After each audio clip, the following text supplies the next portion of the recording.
Assalamualaikum warahmatullahi wabarakatuh. Perkenalkan, nama saya Nurul Aziza dari kelas 1A2 dengan NPM 202310615030.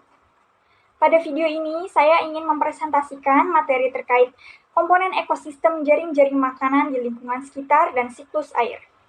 Sebelum itu, saya ingin mengucapkan terima kasih kepada Bapak Yosi Gumala SPD MPD selaku dosen pengampu pada mata kuliah konsep dasar sains. Langsung saja kita masuk ke slide yang pertama. Cakupan materi pada pembahasan kali ini yaitu mencakup pengertian ekosistem, jenis ekosistem, pengertian jaring makanan, siklus air, dan memelihara ekosistem. Ekosistem adalah suatu sistem ekologi yang tak terbentuk oleh hubungan timbal balik tak terpisahkan antara makhluk hidup dengan lingkungannya. Ekosistem juga merupakan area geografis tempat tanaman, hewan, dan organisme lain serta cuaca dan bentang alam membentuk kehidupan. Jenis-jenis ekosistem. Ekosistem darat. Yang pertama, ekosistem hutan. Ciri ekosistem hutan adalah vegetasi pohon keras yang beragam mulai dari tingkat rendah hingga tingkat tinggi. Ekosistem hutan memiliki beberapa jenis, diantaranya adalah taiga dan hutan hujan tropis. Ciri utama ekosistem taiga adalah hutan pinus, sedangkan karakteristik ekosistem hutan hujan tropis adalah memiliki iklim yang baik bagi berbagai jenis tumbuhan karena hujan yang turun setiap hari. Kedua adalah ekosistem padang rumput. Ekosistem ini didominasi oleh vegetasi rerumputan. Hampir seluruh organisme hewan yang tinggal di ekosistem padang rumput adalah hewan herbivora. Biasanya, ekosistem ini berada dekat dengan ekosistem perairan sungai. Yang ketiga, ekosistem gurun. Ekosistem gurun dihuni oleh makhluk-makhluk hidup yang mampu bertahan hidup dengan keadaan yang kering dan suhu yang panas. Selanjutnya, ekosistem perairan. Yang pertama, ekosistem perairan air tawar. Kadar garam yang ada di dalam air tawar sangat sedikit sehingga disebut dengan air tawar. Beberapa contoh ekosistem air tawar adalah sungai, rawa, dan danau. Karakteristik sungai adalah gerakan air yang menghasilkan arus. Seluruh organisme yang hidup di ekosistem ini telah beradaptasi dengan aliran air sungai, sedangkan karakteristik rawa dan danau adalah air yang tidak bergerak sehingga tidak menghasilkan arus air. Kedua, ekosistem laut. Ekosistem laut memiliki air dengan kandungan garam yang sangat tinggi dan bisa melebihi 4%. Ekosistem alami ini merupakan ekosistem terluas di dunia. Jaring dan rantai makanan. Jaring-jaring makanan adalah kumpulan dari rantai makanan yang tumpang tindih tetapi saling berhubungan di ekosistem sehingga membentuk semacam jaring. Sedangkan rantai makanan adalah proses makan-memakan antar makhluk hidup dengan urutan tertentu untuk kelangsungan hidup masing-masing dalam suatu ekosistem. Fungsi jaring-jaring makanan. Jaring makanan berfungsi untuk menggambarkan interaksi spesies. Semua spesies di jaring makanan dapat dibedakan menjadi spesies basal seperti tanaman, spesies perantara atau herbivora dan karnivora tingkat menengah seperti belalang dan kalajengking, dan spesies puncak atau predator atau karnivora tingkat tinggi. Proses rantai makanan. 1. Produsen. Produsen yaitu organisme yang mampu membuat makanannya sendiri, contohnya adalah tumbuhan hijau. Keberadaannya tidak bergantung pada ketersediaan makanan, akan tetapi keseimbangan alam. Maka dari itu, produsen tidak memakan makhluk lain, tetapi malah dimakan oleh makhluk lainnya. 2. Konsumen. Konsumen merupakan makhluk hidup yang bergantung pada makhluk lain karena tidak bisa memproduksi makanan sendiri. Peran konsumen di dalam sebuah ekosistem biasanya adalah hewan. Konsumen memiliki beberapa tingkatan, diantaranya pertama, konsumen pertama atau primer. Konsumen satu merupakan pemakan produsen atau tumbuhan dan biasanya disebut dengan konsumen herbivora, contohnya sapi dan kelinci. 2. Konsumen sekunder. Organisme yang sumber makanannya dari tingkat trofik sebelumnya atau trofik 2. Tingkatan ini diisi oleh hewan-hewan karnivora yang masih bisa dimangsa oleh hewan lain, contohnya adalah tikus. 3. Konsumen tersier. Konsumen ini merupakan pemakan konsumen kedua dan seterusnya hingga konsumen yang terakhir yang disebut dengan konsumen puncak. Contohnya singa, buaya, dan elang. 3. Dekomposer atau pengurai.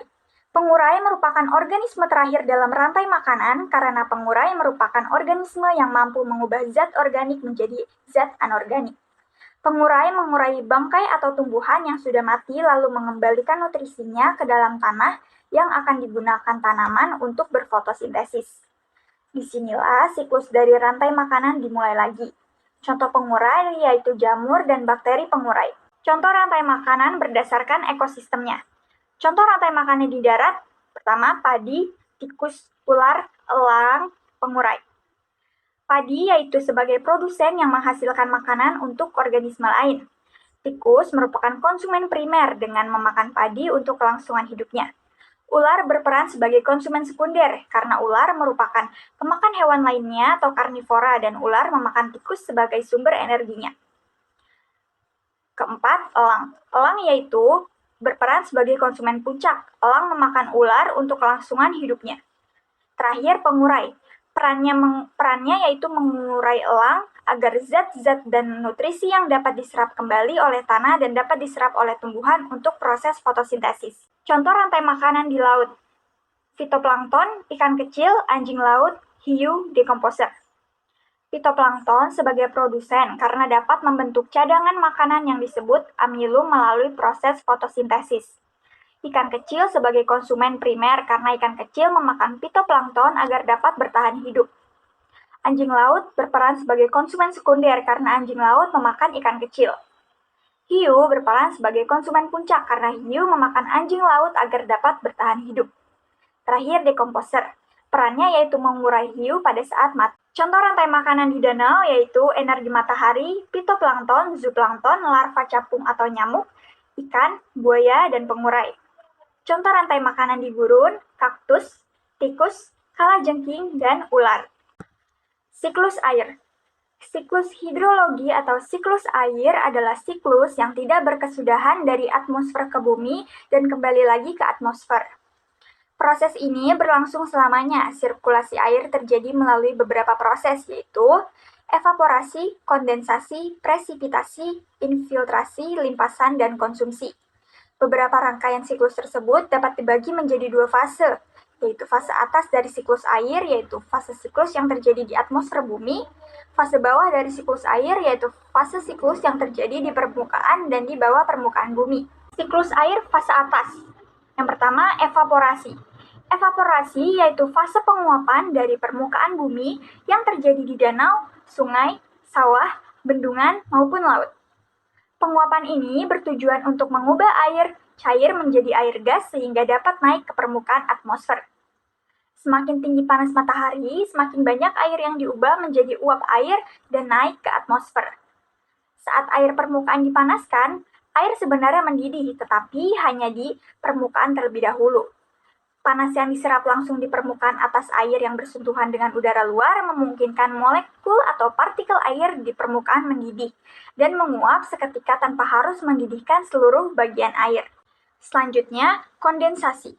Kondensasi disebut pengembunan, yang berarti konversi uap air kembali menjadi air. Kondensasi terjadi di atmosfer. Semakin tinggi lapisan atmosfer, semakin dingin suhu atmosfer karena tekanan udaranya rendah. Rendahnya tekanan udara di atmosfer karena semakin ke atas jumlah gas murni atau nitrogen berkurang. Karena kondensasi terus-menerus, semakin banyak uap air yang terakumulasi. Uap air yang bersentuhan dengan lapisan dingin atmosfer menyebabkan uap air melepaskan panas ke udara. Uap air di atmosfer mengembun kembali menjadi tetesan air. Tetesan air yang terkumpul dan masuk ke atmosfer disebut awan. Awan yang dimaksud adalah awan air, yaitu awan yang hanya terdiri dari partikel cair. Presipitasi disebut hujan dan tetesan air serta kristal salju jatuh dari atmosfer ke permukaan bumi. Presipitasi disebabkan oleh tarikan gravitasi bumi dan massa atau berat benda. Karena gravitasi bumi yang lemah, awan dapat tetap berada di atmosfer, namun seiring berlanjutnya proses kondensasi, semakin besar awan, semakin besar berat massa awan tersebut. Ini mencegah atmosfer menahan awan. Ini terkait dengan pergerakan angin atmosfer yang cukup kuat untuk menggerakkan awan. Akibatnya, air jatuh ke tanah dalam bentuk tetesan yang dikenal sebagai hujan. Siklus air fase bawah. Pertama, infiltrasi. Infiltrasi adalah proses di mana air hujan meresap ke dalam tanah dan membentuk cadangan air tanah. Infiltrasi dapat disebabkan oleh beberapa faktor, yaitu karena gravitasi bumi, cairan meresap ke dalam bumi, sifat air dan tanah yang berongga. Limpasan. Limpasan merupakan proses di mana air mengalir di atas permukaan bumi. Arus dapat mengalir ke hulu melalui sungai, melalui danau atau telaga, rawa, hilir, sungai dan muara dan berakhir di laut. Limpasan darat terjadi karena beberapa faktor. Pertama, sifat airnya yang bisa mengalir. Kedua, gravitasi bumi menyebabkan air selalu mengalir dari tempat yang lebih tinggi ke tempat yang lebih rendah. Ketiga, tanah yang jenuh. Konsumsi. Fase ini adalah keadaan di mana makhluk hidup baik manusia maupun hewan dan tumbuhan menggunakan air. Konsumsi manusia tidak hanya untuk minum saja, tetapi dikonsumsi sehubungan dengan aktivitas manusia seperti mencuci dan industri. Air yang dikonsumsi oleh manusia dan hewan serta diserap oleh tumbuhan menguap kembali melalui proses yang disebut evapotranspirasi. Pada saat yang sama, air yang digunakan untuk aktivitas manusia seperti mencuci kembali ke aliran sungai dan menjadi limpasan. Memelihara ekosistem. Yang pertama, bercocok tanam dengan bijak. Caranya yaitu dengan merotasi tanaman, memaksimalkan setiap proses dalam bercocok tanam agar dapat meningkatkan hasil panen dan mengurangi penggunaan pestisida. 2. Memakai produk dalam negeri yang bertujuan agar menghindari banyaknya barang impor yang mengandung bahan kimia berbahaya. 3. Menjaga flora dan fauna. Contohnya dengan tidak melakukan perburuan liar dan senantiasa menjaga kelestarian hutan. 4. Melakukan AMDAL. AMDAL dilakukan sebelum mendirikan suatu bangunan yang bertujuan agar pembangunan tersebut dapat dilaksanakan tanpa harus merusak kelestarian lingkungan hidup. Terakhir yaitu reboisasi. Penebangan pohon secara liar dan praktik ilegal dapat mengakibatkan banjir bandang, erosi, tanah longsor. Oleh sebab itu, dibutuhkan reboisasi untuk tetap menjaga kelestariannya. Sekian presentasi dari saya, kurang lebihnya mohon maaf. Wassalamualaikum warahmatullahi wabarakatuh.